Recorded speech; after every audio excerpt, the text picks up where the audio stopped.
Hello and welcome. My name is Meepless, she, they, and this is Literally Graphic. And today we are looking at MOONSHOT, the Indigenous Comics Collection, Volume 3. Content notes for Environmental Collapse. An anthology of different comics, a lot of people were involved in putting it out, edited by Elizabeth LaPansee and Michael Sheyahshe.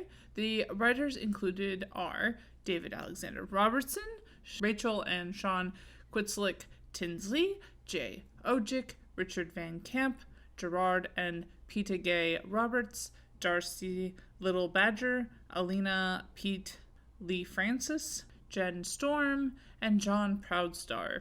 Artists included are Weshoyot Alvitre, David Cutler, Jerry Thistle, Kyle Charles, Ray Caplin, Roy Boney Jr., Maria Wolf Lopez, Dale Ray Deforest, Steve Keewatin, Sanderson, Sadekaronhes, Esquivel, and author-artist Jeffrey Veregge. In the time between when the second volume was published in 2017 and this volume in 2019, choices were made, sorry to gloss over, but I didn't follow any public discussion that might have happened and obviously not privy to anything not public, to fully commit to a totally Indigenous book from editorial to artist, instead of just a majority with what I perceived as a commitment to Indigenous authorship. The edition of Volume 3 that I picked up was also apparently printed and distributed by Inhabit Media instead of AH Comics, which is also an interesting development, in my humble opinion. What kinds of keywords did this anthology bring to mind?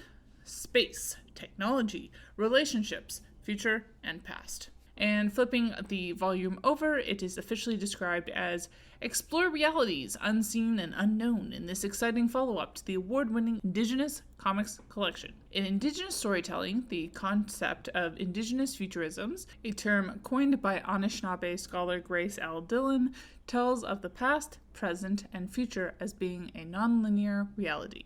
Using the knowledge of the ancestors, it is possible to experience history, be in the present, and witness the future all at once. The stories in MOONSHOT Volume 3 illustrate the Indigenous futurism's concept in striking, intriguing, dramatic, and dynamic ways. Space and time travel, parallel dimensions, advanced technology, post-apocalyptic settings, robots, aliens, and more. It's all here. But it is not fantasy, and time is not a straight line with a definitive beginning, middle, and end. As a collection of short stories, the wordiness and art does vary a lot, although I would argue that they are all very good. It's a Cutler anthology, which did set it apart. As far as the intersections go, the variety does cover almost everything.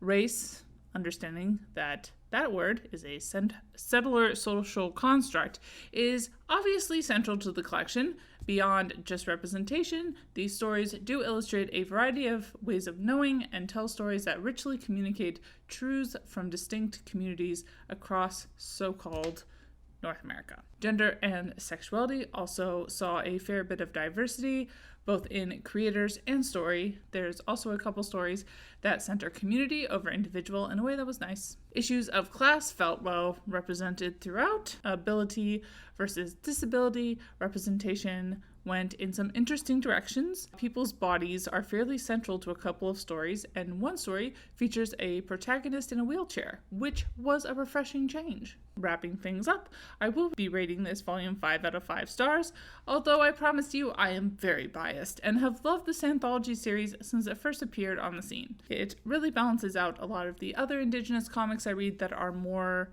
non-fiction or non-fiction adjacent. It's not straight up genre fiction, but it plays with a lot of genre tropes in ways of fun and interesting. Bye y'all, keep reading and resist white supremacy. And as always, Literally Graphic is created on land that should be given back to the traditional landholders, which in this case is, to my knowledge, the Mississaugas of the Credit First Nation, Anishinaabe people, the Haudenosaunee Confederacy, and the Huron-Wendat Nation.